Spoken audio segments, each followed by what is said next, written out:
Pancasila Sakti. Setiap tanggal 1 Oktober kita memperingati momen kejayaan Pancasila, ideologi dan falsafah negara yang tetap bertahan dari berbagai rongrongan. Momen ini disebut Hari Kesaktian Pancasila. Peringatan ini menandai sebuah peristiwa pengkhianatan terhadap Pancasila. Malam kelam 30 September 1965 atau subuh 1 Oktober, sekelompok gerakan terorganisir yang awalnya disebut sebagai Gerakan September 30 atau Gestapo melakukan penculikan dan penembakan terhadap sejumlah perwira tinggi Angkatan Darat. 7 jenderal Angkatan Darat diculik dan ditembak mati lalu dikuburkan di sebuah sumur lubang buaya.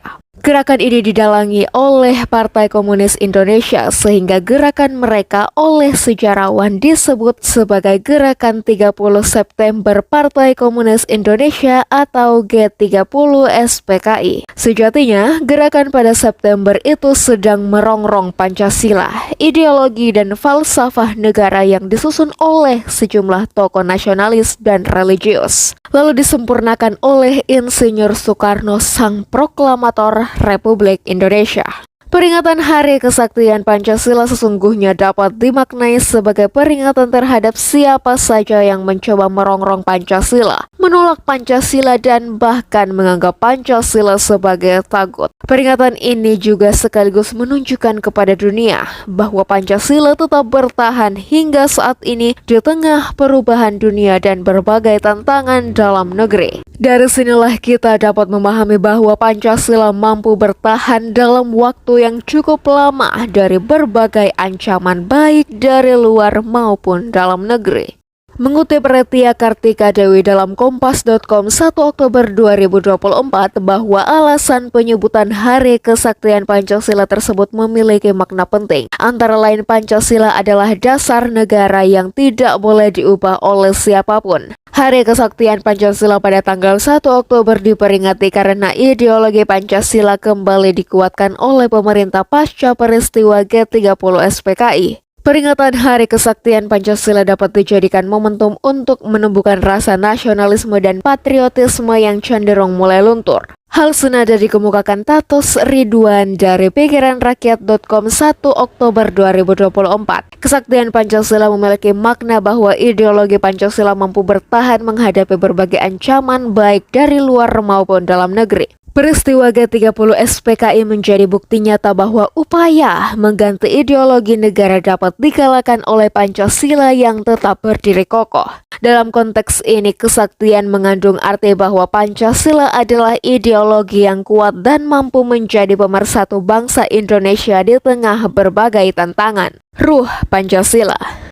Senin malam, 7 Mei 1951 bertepatan dengan 30 Rajab 1370 Hijriah. Pemerintah Indonesia menggelar peringatan Isra Miraj Nabi Muhammad SAW di Istana Negara, Jakarta. Dalam acara tersebut, Presiden Soekarno menyampaikan pidato kenegaraan yang kemudian dipancarkan secara nasional, baik melalui surat-surat kabar maupun melalui Radio Republik Indonesia atau RRI. Di antara hal penting yang disampaikan Presiden Soekarno dalam pidato itu adalah ajakan agar rakyat di seluruh Indonesia berjuang untuk menegakkan negara dalam persatuan yang kokoh, serta menjadikan Pancasila sebagai dasar menegakkan negara.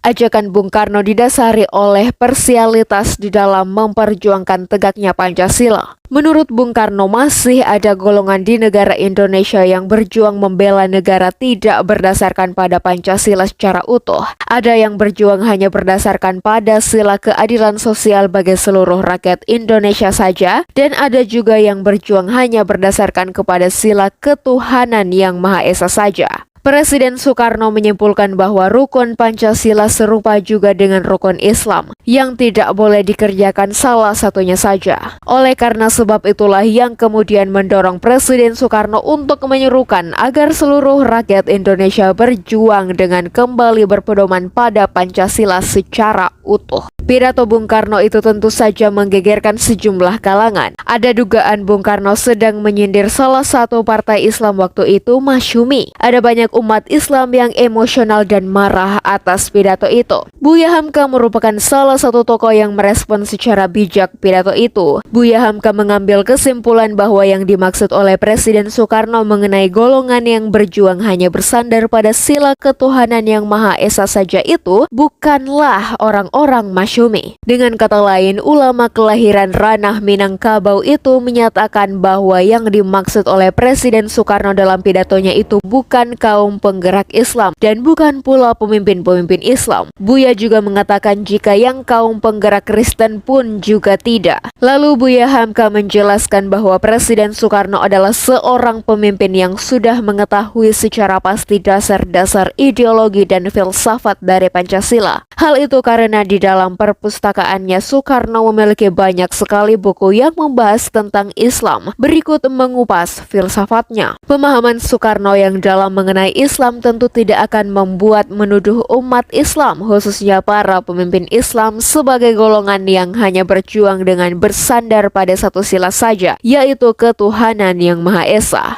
4 sila Pancasila berpokok kepada sila pertama, yakni ketuhanan yang Maha Esa. Dalam tafsiran Buya Hamka, sila pertama Pancasila telah menyatukan 3 hal pokok, yaitu manusia, kehidupan manusia, dan alam semesta. Bahkan dalam karyanya, Buya Hamka menyebutkan sila pertama itu sebagai akar tunggang Pancasila. Buya Hamka juga memberikan penekanan bahwa ketuhanan yang Maha Esa merupakan sila pokok yang tidak bisa ditafsirkan lain, serta tidak bisa diletakkan sejajar atau bahkan lebih tinggi dari 4 sila lainnya, sebagaimana yang diinginkan golongan yang hendak memisahkan negara dan agama Islam atau yang ingin menghapus makna dari kata ketuhanan yang Maha Esa dalam Pancasila atau Allah dalam pembukaan Undang-Undang Dasar 1945.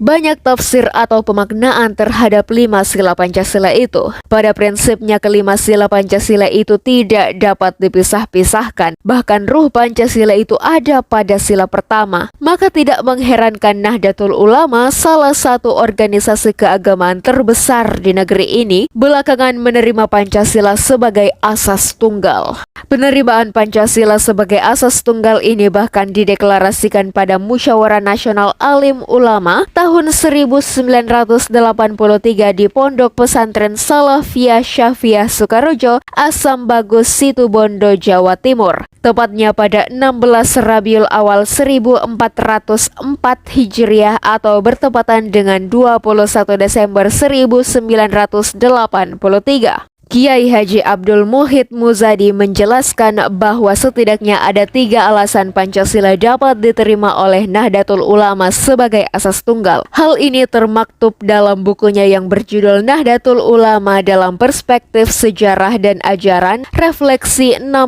Tahun Ikut NU. Pertama, Nahdlatul Ulama mula didirikan pada tanggal 31 Januari 1926 Masehi atau 16 Rajab 1344 Hijriah, tidak pernah mencantumkan asas organisasinya. Menurut Kiai Muhid, Nahdlatul Ulama langsung menyebut tujuan pendiriannya. Sementara asas Islam dicantumkan Nahdlatul Ulama ketika berubah menjadi partai politik, yaitu pada tahun 1952. Kedua, bagi Nahdlatul Ulama, Islam bukanlah sebuah ideologi, sebab Islam merupakan agama Allah, sedangkan ideologi hanyalah hasil pemikiran manusia. Karenanya, Islam tidak bisa tepat menempati ideologi, pun ideologi tidak tepat juga untuk diisi Islam. Keduanya tidak dapat saling mengisi atau menggantikan.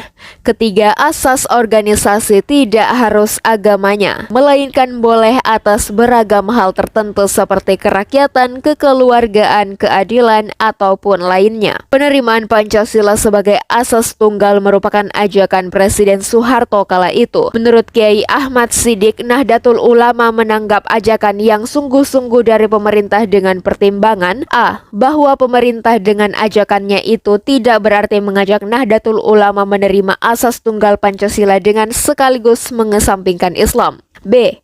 Bahwa Nahdlatul Ulama menerima Pancasila berdasarkan pandangan syariah, bukan semata-mata berdasarkan pandangan politik. C. Bahwa Nahdlatul Ulama tetap berpegang sepenuhnya kepada ajaran Islam dan syariah Islam.